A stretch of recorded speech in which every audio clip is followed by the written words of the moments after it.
Good morning. So I have been shooting nonstop with the iPhone 12 Pro. I have been absolutely blown away by it. If you want like my full review, all my impressions and stuff, there'll be a video up here that I did last week, really diving deep into the camera specifics. But in short, it's the best camera Apple has ever put in a phone. Love it. But since I made that video, it got me thinking, for a lot of people, this is their camera. Not everybody has the money to spend on a big DSLR with an expensive lens and a filter and a mic and a tripod and a light and all that kind of stuff, right? So a lot of people, this is what they have in their pocket to create with. And I love that because the quality that comes out of here is unparalleled. But I wanted to see just how good is it, right? Because if this is your only camera, right, whether it's for video or for photo, can it stack up to a professional rig like this? So that's what we're gonna do today. We're really gonna compare apples to apples, the iPhone 12 Pro versus a DSLR camera. In this case, Sony A6400. Let's jump right into it.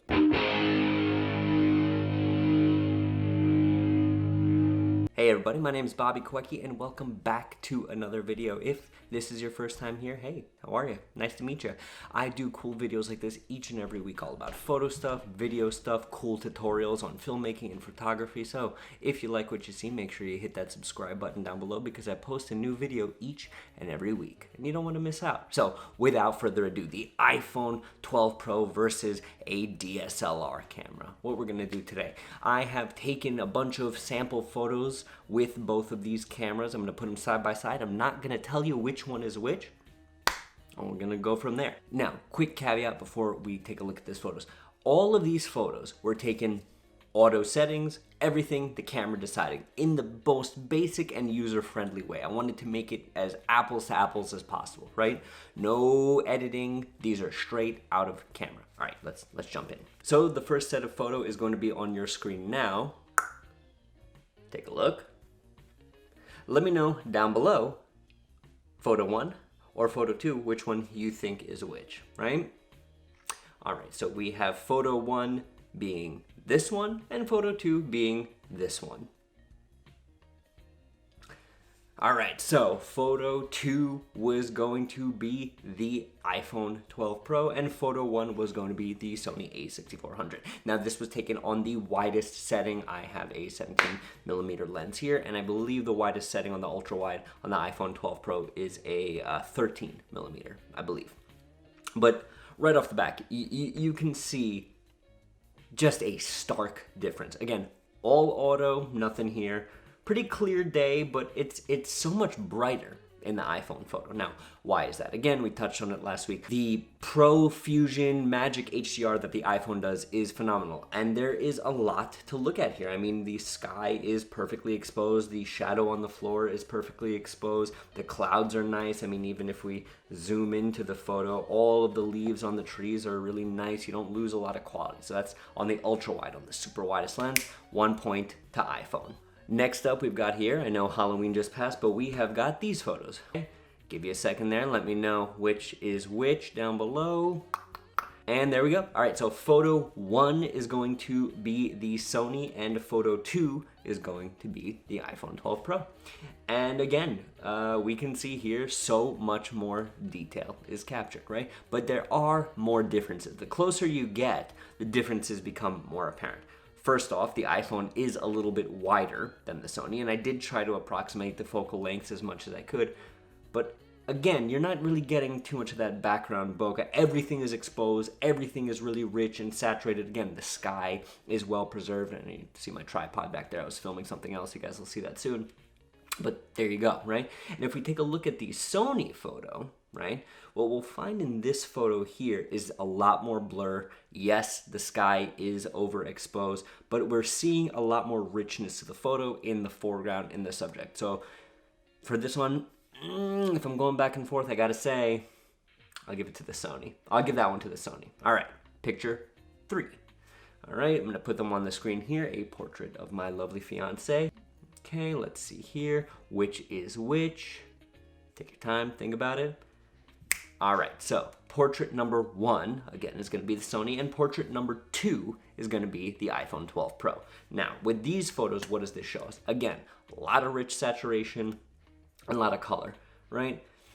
But here's where it gets a little even more kind of funky, right? Because here what we can see in this photo is the shadows on her face are pretty consistent, but the color temperature, right? This is what I found. The color temperature is almost a little bit different.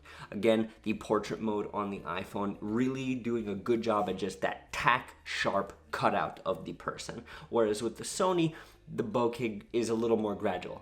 It's more natural, right? Now, if you're posting these on Instagram, which one's more appealing? Obviously, the brighter, more contrasty photo, but with a photo like this, there's a lot more material to be post-processed with, right?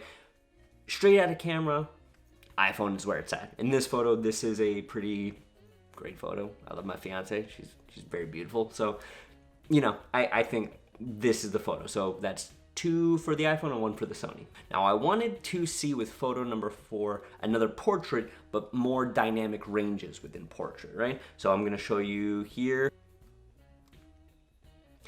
All right, so in this one, photo A is actually going to be the iPhone and photo B is going to be the Sony, right? And again, what we notice here is the dynamic range is phenomenal. Here, there's a lot more shadow on her face. Here, everything is a little bit more exposed. But again, the more you look at the portrait mode here, the more it sort of stands out that it's not a real depth, you know, that you're achieving with a lens. It's an effect, right? Because she is a perfectly cut out, right? Maybe on her shoulder down there, you'll see a little bit more of that natural fall off, but here, a lot more work that you can do here, right? There's more space available to create with. And if I was to throw this into Lightroom, I could play around with the shadows, I could play around with the highlights, I could play around with the light on her eyes. Here, it's pretty much all baked into the image. But again, if you were just posting this to Instagram and you're just scrolling,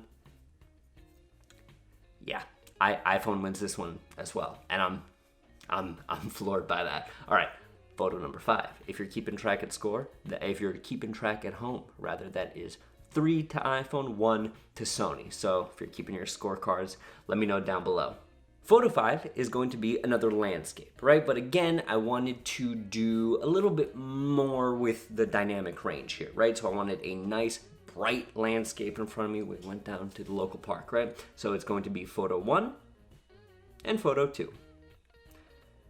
Take your time, decide which one it is, let me know down below. So photo 1 is going to be the Sony and photo 2 is going to be the iPhone. And for me personally, I prefer the Sony. Why? You're saying to yourself, it's darker, right? You can't see as much.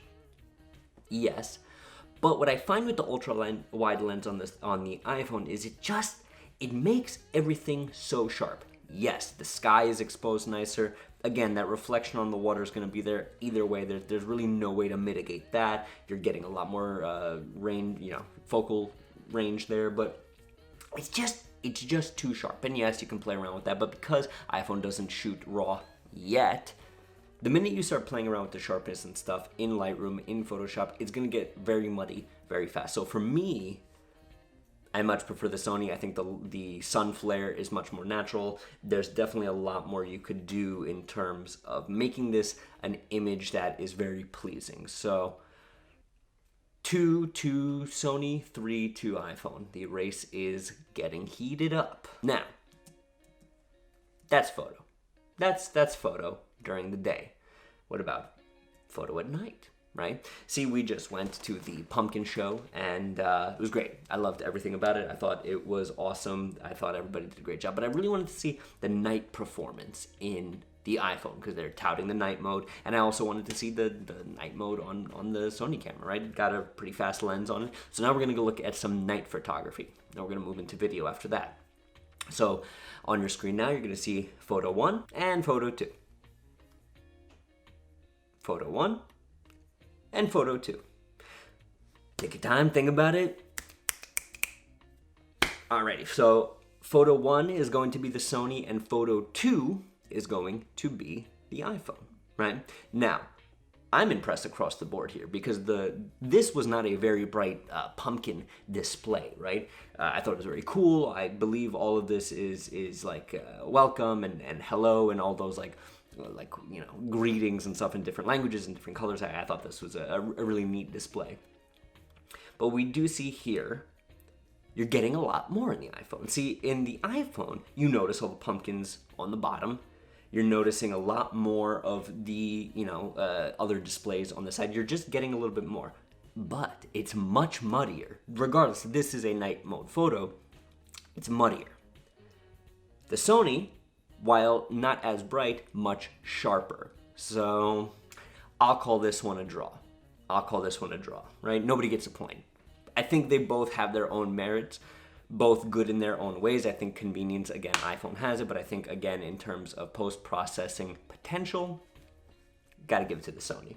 All right, what else we got? More night photos. Here we have photo 1 and photo 2.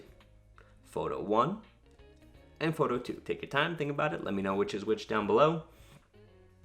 All right, so photo 1 is going to be the iPhone and photo 2 is going to be the Sony. And this is where the night mode really shines, right? Because in this photo, you can clearly see the difference that night mode makes. Not a whole lot, granted, but you can see the trees behind the skeleton. You can see the sky sort of in the upper corner there, was with the Sony, pitch black. You do see the subject. He is in focus. It is sharp. The colors are nice and rich. But with the iPhone, you're getting a lot more of everything, right? You're seeing the details on the pumpkins, the veins, I guess. I don't know. The parts of the pumpkins.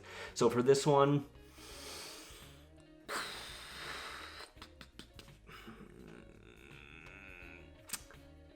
iPhone.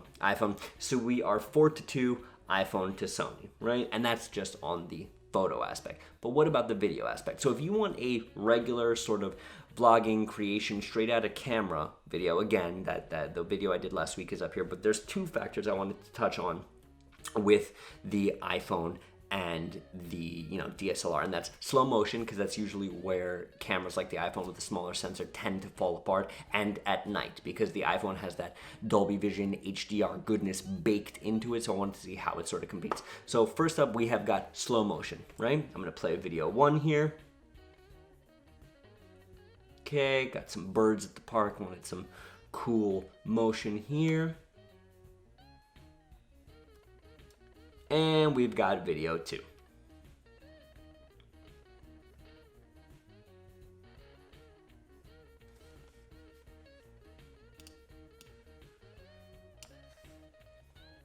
Take your time, think about it, let me know which one is which. All right, so video 1 was going to be the Sony and video 2 was going to be the iPhone, and here is where it really starts to become neck and neck, right? Because the Sony crushes the iPhone when it comes to video in slow motion. Why? Bigger sensor, more light is being let in. The post-processing helps up to a certain point, but in terms of slow motion, again, which is what I want to test, because a lot of cameras, the slow motion will tend to fall apart in smaller sensors. Sony absolutely crushes the iPhone. So that's slow motion. But in a pinch, if you're, again, just posting to Instagram, more than adequate iPhone, right? And finally, I really wanted to take a look at the Dolby Vision, the HDR, the night mode, and I'll just let this one roll. So we've got video 1.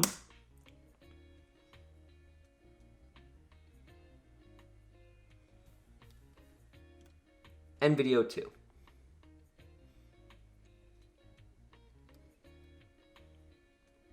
Take your time, watch it, think about it, let's see. I'm floored, because I think you probably could have guessed it, or maybe you didn't. Video 1 is the Sony, and video 2 is the iPhone. Now this blew my mind. Why? Well, Sony's got a bigger sensor. Sony's got much more ISO capability. I've got a much faster lens on the Sony camera, and yet still, the iPhone is better exposed. The iPhone has richer colors, little grainier, yes, but if you size this down to be published to social channels, I mean, come on. This is coming out of a phone in your pocket. So, HDR video, it does. It lives up to the hype. So, there you have it. If you're keeping track of the score, the iPhone is 1 point ahead of the Sony. But what does that really mean? Well, it's just a fun little game I wanted to play, but I really wanted to show you guys some apples to apples comparison of what you can get out of the phone in your pocket versus spending all this money on a DSLR. Now, will one of these replace the other one? No. right tool for the right job. If you're someone like me, is someone who is a hobbyist, prosumer, enthusiast, creative, you're gonna want the DSLR. You're gonna want that potential with the bigger sensor, with shooting raw photos, all that stuff that a expensive prosumer rig provides. But if you're someone just starting out and you're just dipping your toes in, you're just, you know, sort of a hobbyist, you just like creating, this is something special. And you guys can see it for yourself. Go back, scrub the video. I wanted to do the most apples to apples comparison I could. And I think that the iPhone continues to amaze me. I, you know, was recently looking into investing into like a B cam for more secondary shots. If I've got this in my pocket, I don't think I need a B cam, right? If this is my main rig right here, I think this is more than adequate. So there you go. Let me know what you think down below. However, what do you think? Is the iPhone worth the hype? Is it not worth the hype? Is the, you know, big DSLR, mirrorless, what have you, is that where it's at? Whatever you think, let me know. But in the meantime, take care of yourselves, and I'll talk to you all again real soon.